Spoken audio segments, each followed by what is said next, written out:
En el nombre del Padre, y del Hijo, y del Espíritu Santo. Amén. Con entrega, Señor, a ti venimos, escuchar tu palabra deseamos, que el Espíritu ponga en nuestros labios la alabanza al Padre de los cielos. Se convierte en nosotros la palabra en la luz que a los hombres ilumina, en la fuente que salta hasta la vida, en el pan que repara nuestras fuerzas, en el himno de amor y de alabanza que se canta en el cielo eternamente, y en la carne de Cristo se hizo canto de la tierra y del cielo juntamente.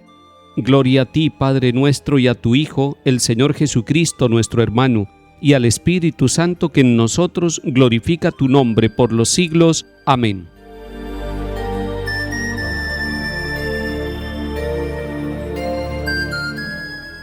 Lectura de la segunda carta del apóstol San Pedro, capítulo 3.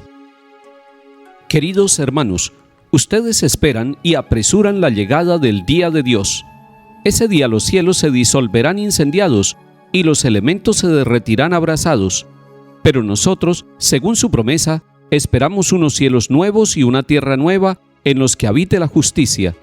Por eso, queridos míos, mientras esperan estos acontecimientos, procuren que Dios los encuentre en paz con Él, intachables e irreprochables, y consideren que la paciencia de nuestro Señor es nuestra salvación. Así pues, queridos míos, ya que están prevenidos, estén en guardia para que no los arrastre el error de esa gente sin principios, ni decaiga su firmeza. Por el contrario, crezcan en la gracia y el conocimiento de nuestro Señor y Salvador Jesucristo. A Él la gloria, ahora y hasta el día eterno. Amén. Palabra de Dios, te alabamos, Señor. Esta segunda carta que estamos leyendo del apóstol Pedro es muy breve, tiene solo 3 capítulos. Hoy ya estamos en el último capítulo y es conveniente que ustedes lo lean completo. Es un capítulo donde nos va a hablar de la esperanza. Y a todos nos cae bien cuando la palabra de Dios, empezando la jornada, nos invita, nos incita, nos motiva para que nosotros vivamos como hombres y mujeres testigos de la esperanza. Lo contrario sería un pesimismo, un negativismo, pero no podemos empezar la jornada con esa carga negativa, sino con la carga positiva que nos da el Señor, su esperanza, la esperanza del día del Señor. Este es el día del Señor, hoy es día de salvación, hoy es día de encuentro con el Señor que nos da la vida. Entonces, la esperanza no es una esperanza pasiva, es una esperanza que abre nuestros ojos, que abre nuestro corazón, es una esperanza que nos pone en camino, es una esperanza que nos llena de la fuerza positiva para que nosotros trabajemos sabiendo que tenemos una motivación y una meta. Por eso, en la carta de Pedro que estamos leyendo dice, ustedes esperan y apresuran. Esperar y apresurar son 2 características de esa esperanza de cada uno de nosotros los bautizados. Esperar teniendo la confianza puesta en que el Señor tiene su día y tiene su tiempo y tiene su hora para cada uno de nosotros. Pero apresurar, construir todas las cosas que podamos de nuestra vida con esa confianza y con ese corazón abierto a lo que el Señor hará en nuestra vida, en nuestra familia, en nuestra sociedad. Y tengamos muy en cuenta que cuando San Pedro habla del día de Dios, está hablando de algo que nosotros los cristianos católicos conocemos con el término de parusía, la segunda venida, la venida gloriosa de nuestro Señor Jesucristo, porque Él vendrá. En muchos pasajes de la Escritura nosotros lo podemos leer así. Y eso ha creado en la humanidad que a través de los tiempos ha confiado en el Señor una esperanza. Él vendrá, Él volverá. Y lo decimos en el credo de la Iglesia Católica. Creo que ha de venir a juzgar a vivos y muertos, que ha de venir a darle la plenitud a todo lo que Él ha hecho por nosotros. Ese día no es un día para tener miedo, pero es un día de transformación, es un día de cambio. La palabra de Dios nos dice hoy que los cielos se disolverán en incendios y los elementos se derretirán abrasados.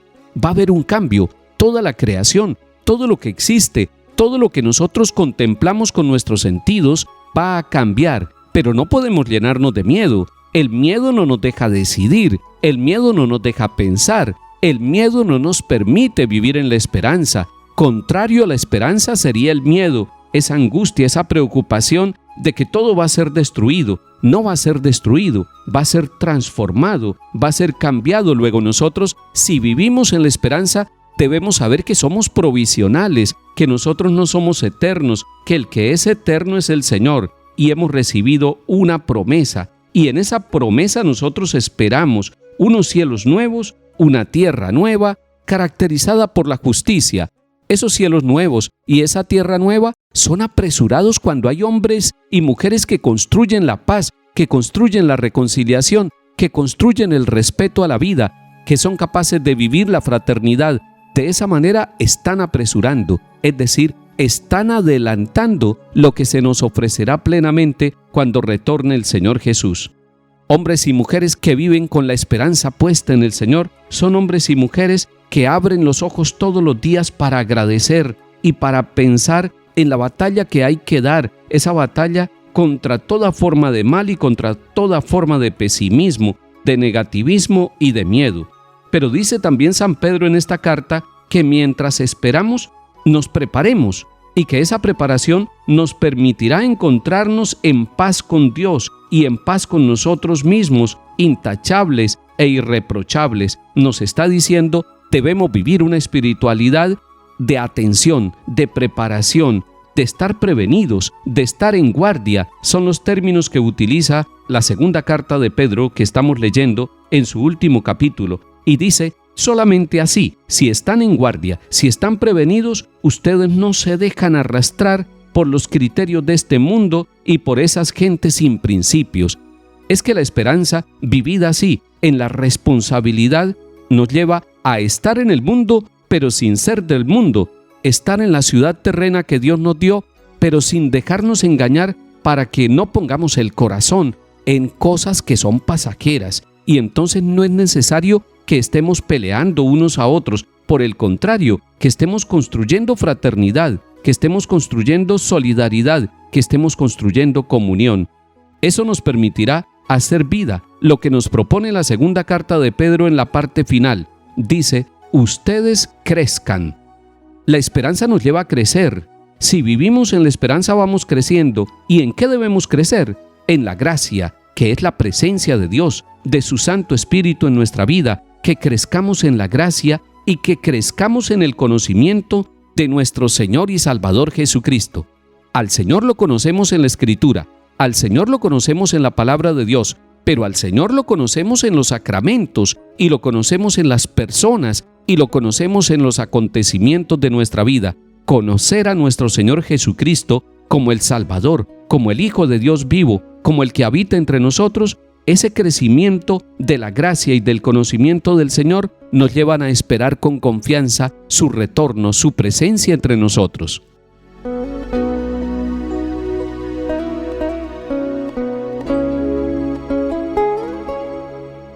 Salmo 89. Antes que nacieran los montes o fuera engendrado el orbe de la tierra, desde siempre y por siempre tú eres Dios. Tú reduces el hombre a polvo diciendo, retornen hijos de Adán, 1000 años en tu presencia son un ayer que pasó, una vela nocturna. Aunque uno viva 70 años y el más robusto hasta 80, la mayor parte son fatiga inútil, porque pasan a prisa y vuelan.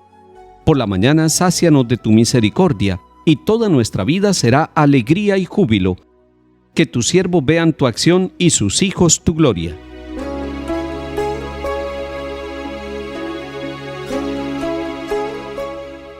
Lectura del Santo Evangelio según San Marcos, capítulo 12. En aquel tiempo enviaron a Jesús algunos de los fariseos y de los herodianos para casarlo con una pregunta. Se acercaron y le dijeron, Maestro, sabemos que eres veraz y no te preocupas de lo que digan, porque no te fijas en las apariencias, sino que enseñas el camino de Dios conforme a la verdad. ¿Es lícito pagar impuesto al César o no? ¿Pagamos o no pagamos? Adivinando su hipocresía, les replicó, ¿por qué me tientan? Tráiganme un denario, que lo vea. Se lo trajeron, y él les preguntó, ¿de quién es esta imagen y esta inscripción? Le contestaron, del César.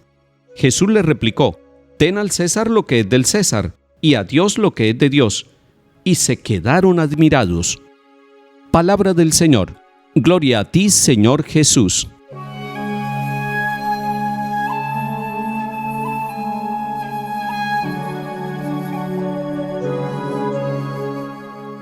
El Señor Jesús está puesto a prueba, y lo están probando un grupo religioso, los fariseos, y un grupo político, los herodianos. Esa combinación entre religión y política puede hacer daño cuando es utilizada la religión para hacer política o cuando se entiende mal la política y no se busca el bien común. Y nos damos cuenta que es muy sutil la trampa que le ponen al Señor Jesús, porque primero lo elogian. Es una estrategia de elogiarlo para luego ponerlo a prueba. Primero le dicen: Señor, no te fijas en las apariencias. Y es cierto, porque el Señor ve el corazón de hombres y mujeres. Y luego le dicen también: sabemos que enseñas el camino de Dios conforme a la verdad. Y eso es cierto, porque el Señor es el camino, es la verdad y es la vida. Lo elogian para luego ponerlo a prueba. Lo elogian para luego tratar de utilizarlo. Eso puede pasar muchas veces en la vida nuestra. Por eso, si crecemos en el conocimiento del Señor Jesús, como decía la primera lectura, debemos parecernos a Él. Él tomó la moneda y les fue clarificando que el César no es el Dios de este mundo, que el verdadero Dios es el que nos dio toda la vida y lo que somos. Por eso dice: al César lo que es del César. Él no es Dios, Él es Rey de este mundo.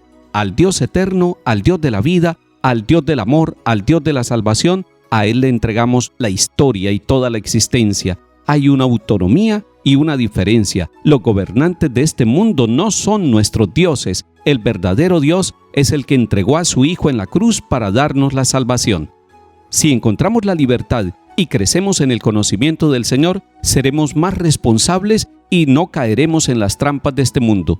Que el Señor nos bendiga y acompañe, en el nombre del Padre, y del Hijo, y del Espíritu Santo. Amén.